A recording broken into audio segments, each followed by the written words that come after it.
शिव शक्ति मात्र छाया परिवार में दर्शकों आपका हार्दिक स्वागत है। अगर आप चैनल पर पहली बार आए हैं तो चैनल को सब्सक्राइब करना, वीडियो को लाइक करना बिल्कुल ना भूलें।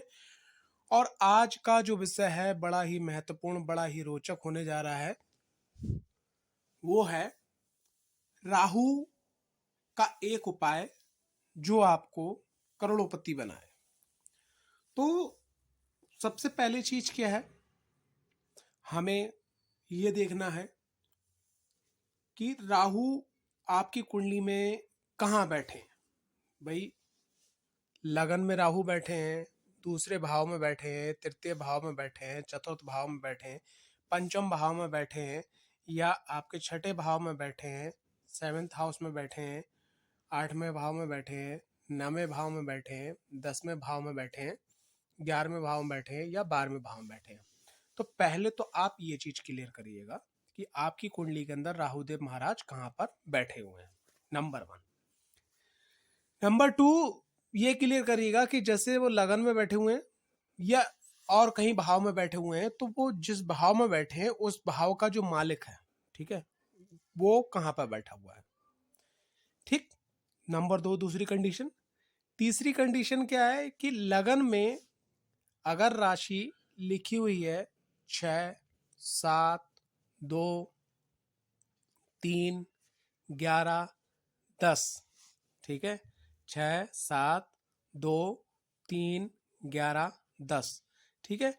और यहाँ पर जो रिजल्ट है, अगर राहु मतलब मान लीजिए कहीं पे बैठे हुए हैं, लेकिन अगर लगन में ये राशि लिखी है तो रिजल्ट और ज़्यादा बेटर हो जाते हैं, ठीक है, अच्छे हो जाते हैं।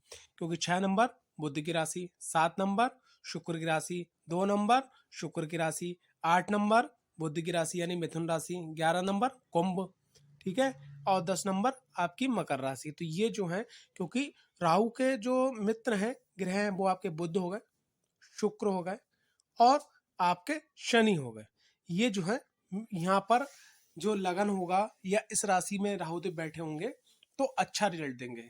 और उसके बाद में आपका 1, 8, 9 वार 4 और 5 यहाँ के रिजल्टों में कमी आएगी। क्योंकि ये जो है, ये राशियां जो हैं भाई, 1 और 8 आपकी मंगल की राशि हो गई, 9 और 12 आपकी हो गई गुरु की राशि हो गई, ठीक है, और 4 चंद्रमा की राशि हो गई, 5 जो है सूर्य की राशि हो गई। तो इन राशियों में रिजल्ट इनके कम देखने को मिलेंगे आपको अच्छे, ठीक। उसके बाद में 12वें हाउस में, अष्टम हाउस में, ठीक है, यहाँ जो रिजल्ट्स हैं, यहाँ के रिजल्टों में काफ़ी हद तक अच्छे रिजल्ट नहीं देखने को मिलते हैं। लेकिन यहाँ पर और यहाँ पर 12वें हाउस में अगर राहुदेव बैठे हुए हैं, तो अगर कोई व्यक्ति इस प्रकार की उसकी कुंडली है, अगर वो कुंडली एनालिसिस करता है, तो 12वें घर में राहुदेव जो है विदेश यात्रा, बाहर से व्यापार, बाहर के लोगों का जुड़ना, इस टाइप की भी पॉजिटिव चीज देते हैं। अष्टम भाव में भी राहु जो है वो रहस्यों की जानकारी देते हैं। आप जो है जितने भी अच्छे एस्ट्रोलॉजर हुए हैं, मैंने देखा है, ठीक है, और जितने भी अच्छे वैज्ञानिक हुए हैं, जितने भी रिसर्चर हुए हैं एक प्रकार से किसी भी फील्ड में लेके, तो उनका अष्टम भाव में राहु का कहीं ना कहीं से संबंध मैंने देखा है कि अगर चतुर्थ में बैठे हो तब भी नहीं दृष्टि पड़ती है, द्वितीय में बैठे तब भी दृष्टि पड़ती है, ठीक है। तो अगर अष्टम भाव से राहु का संबंध बन जाता है तो वहां पर रिसर्चर बन जाते हैं। लेकिन यही जो है, अष्टम भाव में अगर राहु देव पॉजिटिव नहीं है, बहुत निगेटिविटी आपको मिलती है। बाकी सब जगह राहु का जो रिजल्ट है बहुत अच्छा देखा गया है। लेकिन राहु के संग में एक चीज है, उस चीज को समझना बहुत जरूरी है। देखिए, राहु के संग में क्या है कि राहु माइनस एंड प्लस दोनों लेके आता है। जहां भी वो कहीं पे होगा वो माइनस एंड प्लस दोनों लेके आएगा, ठीक है। जैसे चतुर्थ भाव में राहु है, जब तक माँ होंगी तब तक बच्चे की कामयाबी होने में दिक्कत आएगी, अगर चतुर्थ भाव में राहु है और राहु की महादशा। उसके बाद में एक और चीज देखिए कि एक लॉजिक और है, ऐसा बच्चा अगर माँ से दूर होगा तब जो है उसकी कामयाबी होगी। द्वितीय भाव में खान पान गड़बड़ हो जाएगा, वाणी गड़बड़ हो जाएगी, पैसा हो जाएगा। तृतीय भाव में क्या हो जाएगा, आपकी स्किल्स डेवलप हो जाएगी। शुरुआत में राहु बहुत मेहनत करवाएगा और मेहनत करवाने के बाद आपको रिजल्ट दे देगा। यानी हर एक भाव के अंदर राहु जो है अपना एक मतलब एक चीज देता है, एक चीज लेता है। लेकिन अक्सर क्या है कि जब राहु स्टार्ट होते हैं या राहु की महादशा अंतरदशा आती है, तो एक शब्द आ जाता है, भैया इसकी शांति करवा लो।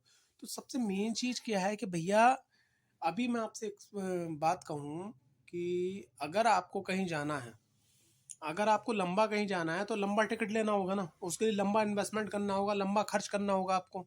और अगर आपको शॉर्ट में जाना है तो एक आपका जो है टेम्पो भी काम कर देगा, एक आपकी कैब भी काम कर देगी, बाइक भी काम कर देगी, पैदल भी आप जा सकते हो, तो वहाँ इतना खर्चा नहीं होगा। तो राहु की जो जर्नी है, राहु जो आपको देने वाले हैं, तो शुरुआत में राहु का जो अंतर आता है, राहु का जो अंतर आता है, तो ये जो है ये आपको चेकआउट करता है। सीधी सी बात समझिएगा, ये चेकआउट करता है कि आपको चेक करता है कि आप इस लायक हो या ना हो। तो मेरा ये मानना है राहु की शांति करवाने से पहले, राहु को बहुत सारे लोग कहते हैं कि भाई नारियल पानी में डाल दो, ये कर दो, वो कर दो, तो उसको करने से पहले आप जो है स्पष्ट रूप से समझ लीजिएगा कि राहु जो है कहीं ऐसा तो नहीं है कि आपको बहुत सारा कुछ देने वाला हो और आपने उसको दान कर दिया, डोनेट कर दिया, जल प्रवाह कर दिया, जल वाले नियम कर दिए। तो ये चीज आप देख लीजिएगा। ठीक, अब राहु का जो मेन टॉपिक था इस वीडियो का कि राहु का एक उपाय जो आपको करोड़पति बनाया, तो देखो सबसे पहली चीज क्या है कि जो मेन मेन कंडीशंस हैं वो मैंने आपको बता दी। ठीक है, अब आके मैं बात करता हूं कि राहु देव जो हैं अगर मेष राशि में पड़े हैं, जैसे 12 भाव होते हैं कुंडली के अंदर, और कहीं पे भी एक नंबर लिखा हो, एक नंबर में राहु पड़े हुए हैं, तो सबसे पहले आप मंगल की स्थिति देख लीजिएगा। लेकिन अगर राहु जो है बैठे हुए हैं आपके, कहने का तात्पर्य मेष राशि के अंदर, ठीक है, मेष राशि के अंदर अगर राहु पड़े हुए हैं, तो अब हमें क्या करना चाहिए, उसके लिए मैं आपको एक उपाय बता रहा हूँ। हर राशि के लिए एक उपाय बताऊंगा, इसीलिए वीडियो का टॉपिक है कि राहु का एक उपाय जो आपको करोड़पति बनाए। एक बार में नहीं होने वाला, लगातार आपको करते रहना है। देखिए, मेष राशि में अगर राहु है तो आपको क्या करना है, आपके आसपास कोई मंदिर है, उस मंदिर में आपको प्रत्येक रविवार को थोड़ा सा, चाहे 100 से 150 ग्राम गुड़ पहुंचाइएगा भैरव बाबा के लिए। प्रार्थना कीजिएगा, 10 मिनट बैठिएगा, ओम काल भैरवाय नमः या ओम बटुक भैरवाय नमः 10 मिनट जाप कीजिए। ये आप अपनी जीवन का एक अंग बना लीजिए, नंबर 1। नंबर 2, अगर वृषभ राशि के अंदर मान लिया राहु है, फिर क्या करना है, कहीं भी बैठे हो सकते हैं, 2 नंबर राशि कहीं पे भी लिखी हो सकती है। 2 नंबर राशि में अगर राहु देव है तो आपने क्या करना है, आपने एक काम करते रहना है,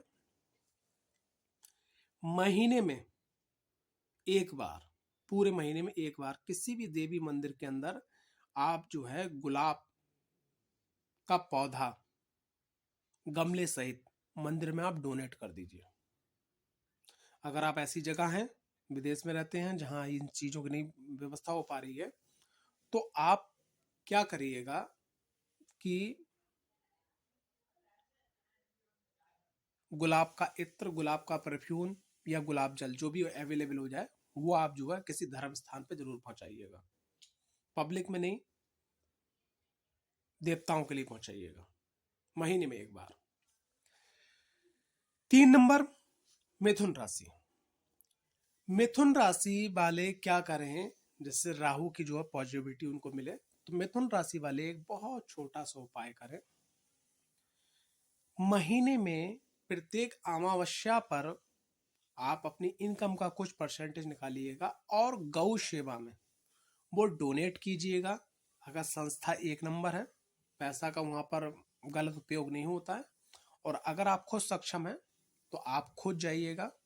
अगर वहां पे कोई गाय बीमार है, उसके लिए मेडिसिन, औषधि की व्यवस्था कीजिएगा, चारे की व्यवस्था कीजिएगा, जैसा आपका जो है, जिस प्रकार से आप महीने का पैसा निकाल लें, अमावस्या पे आप करिएगा।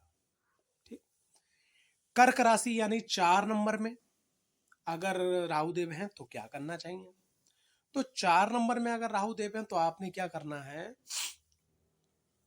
कि दूध में काले तिल डाल के थोड़े से, और जाइएगा प्रत्येक सोमवार को भगवान शिव का अभिषेक कीजिएगा। ओम नमो रुद्राय नमः, इस मंत्र का नित्य आप जाप कीजिएगा। यकीन मानिएगा ये उपाय कंटिन्यू करते रहना, और अगर आप ये उपाय शुक्रवार और सोमवार को कर लो तो बहुत ही बढ़िया रहेगा।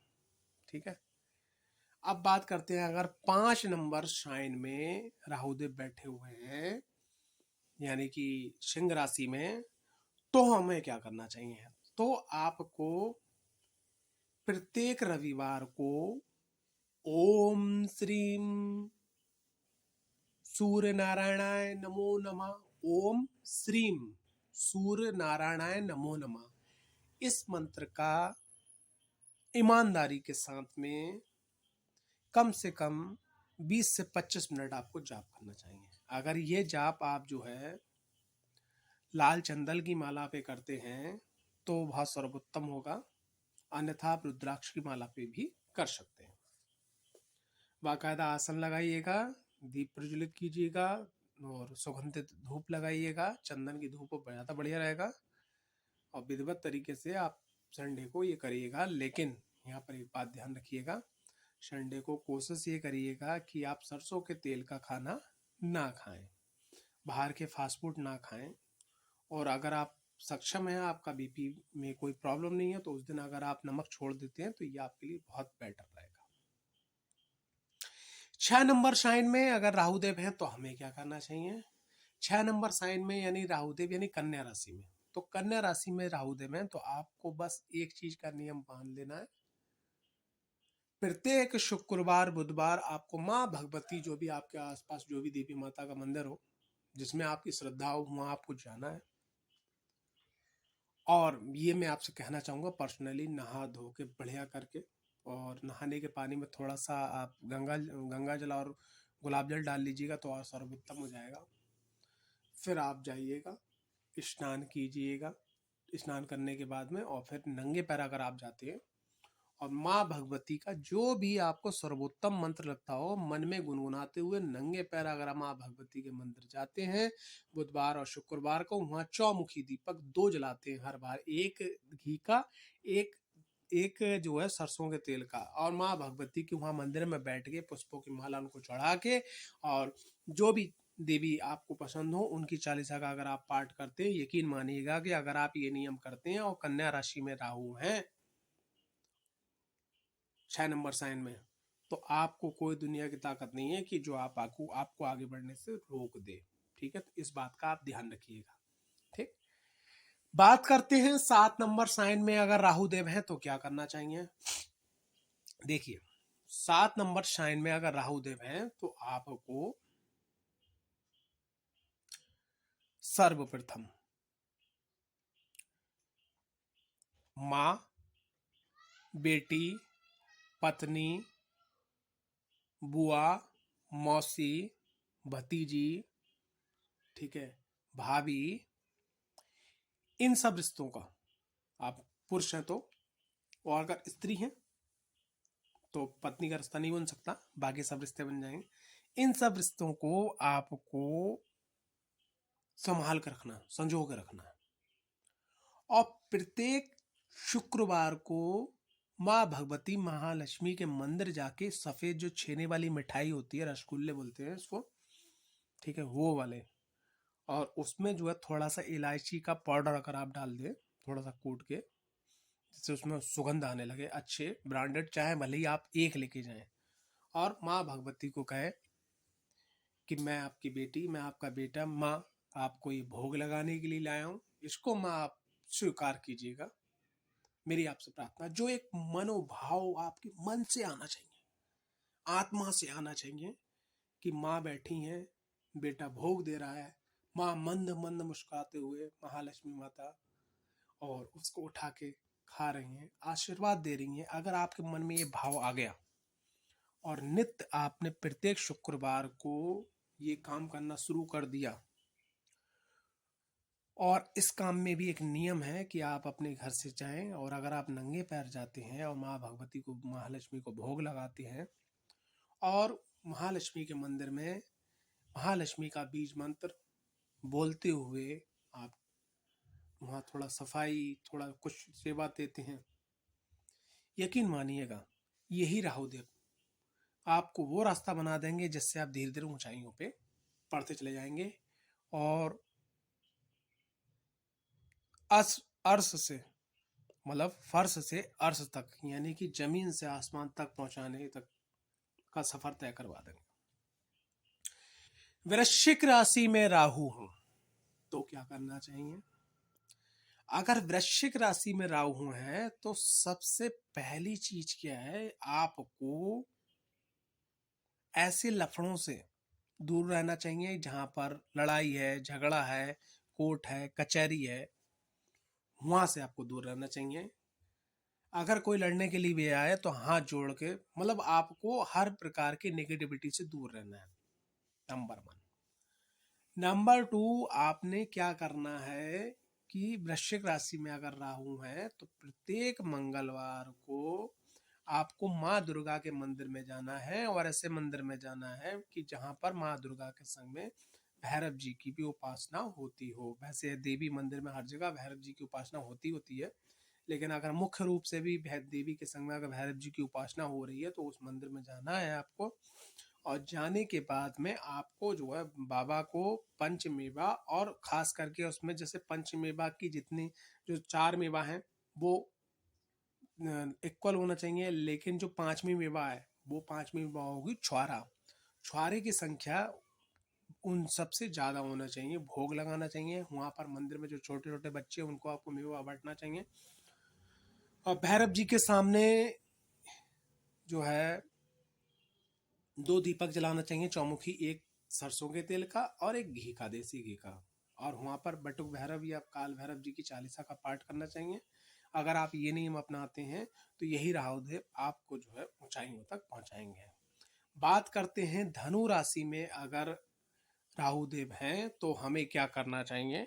धनु राशि में अगर राहुदेव हैं तो आपको एक काम विशेष करना चाहिए, वो ये कि आपने कोई ऐसा बुजुर्ग जो पूजा पाठ साधना करता हो, अगर उसका सेवा का मौका आपको मिल जाए तो बहुत बढ़िया रहेगा। अगर आप ये नहीं कर सकते तो किसी भी मंदिर में या गुरुद्वारे में आप जाकर, आपने देखा होगा बहुत सारे लोग जूता चप्पल सफा करने की सेवा देते हैं निःशुल्क। अगर आप ये काम प्रत्येक बृहस्पतिवार को करते हैं, यकीन मानिएगा आपके काम में लगातार वो वृद्धि होगी कि आप कब फर्श से अर्श तक पहुंच गए आपको पता भी नहीं चले। आगे बात करते हैं कि अगर मकर राशि के अंदर राहुदेव बैठे हैं तो फिर क्या उपाय करना चाहिए। मकर राशि के अंदर अगर राहुदेव बैठे हैं तो आपने क्या करना है, प्रत्येक रात्रि में सूर्यास्त होने के बाद यथासंभव, अगर आप जो गली के कुत्ते होते हैं उनको अगर आप बिस्कुट है, रोटी है, या पापे हैं, या कई ऐसी चीजें हैं जो खिलाने वाली हैं, अगर आप उनको खिलाते हैं, डालते हैं, अगर ये नियम कंटिन्यू करते हैं तो आपको आगे बढ़ने से कोई नहीं रोक सकता। बात करते हैं कुंभ राशि में अगर राहु देव है तो आप भगवान विष्णु का जो स्वरूप है बराह, बराह देव के मंत्रों का जाप करते हैं प्रत्येक बृहस्पतिवार को और शनिवार को, तो आप ऊंचाइयों की तरफ बढ़ते चले जाएंगे। मीन राशि में अगर राहु देव हैं तो आपको क्या करना चाहिए। मीन राशि में अगर राहु देव हैं तो 7 प्रकार के अनाज आप पिसवा लीजिएगा, और प्रत्येक शनिवार और बृहस्पतिवार को आप अपने आसपास कोई नदी हो, कोई तालाब हो बड़ा, वहां चले जाइएगा, उसको मार के ले जाइएगा और उसको जो है छोटी छोटी गोली बना लीजिएगा। और उसके बाद में जय श्री गणेश बोल के 1 बार 2 बार 5 बार जैसी भी आपकी श्रद्धा, उसके बाद वो गोली एक एक करके अगर आप तालाब में डालते हैं, नहर में डालते हैं, जिससे वो चारा बनेगा मछलियों का, और राहु देव की आपको विशेष कृपा प्राप्त होगी। लेकिन मीन राशि वाले अगर ये काम करें, मछलियों को चारा दें, तो अगर आप मछली खाते हैं, बहुत सारे लोग खाते हैं, तो उसको बंद कर दें। और अगर आपसे ये उपाय नहीं हो सकता है तो मैं आपको एक दूसरा उपाय बता रहा हूं। आप जो है आसपास कहीं भी रहते हो, आपके आसपास कोई मंदिर हो, तो सुबह के समय पुजारी जी से, पंडित जी से कह दीजिएगा कि सुबह की सेवा में, मंदिर की साफ सफाई में वो आपको जो है थोड़ा सा काम दे दें। तो उसको आप as a duty as a नौकरी अगर आप करते हैं कंटिन्यू, तब भी आपको बहुत अच्छे रिजल्ट्स मिलते हैं। तो 12 राशि और 12 राशियों के बारे में और 12 भावों के बारे में एक शॉर्टली जानकारी मैंने आपको दी। अगर इसको आप कंटिन्यूटी करते हैं तो यकीन मानिएगा कि आपके जीवन की बहुत सारी प्रॉब्लम सॉल्व होगी और आप आगे बढ़ते चले जाएंगे। जय माता दी, जय शिव शक्ति।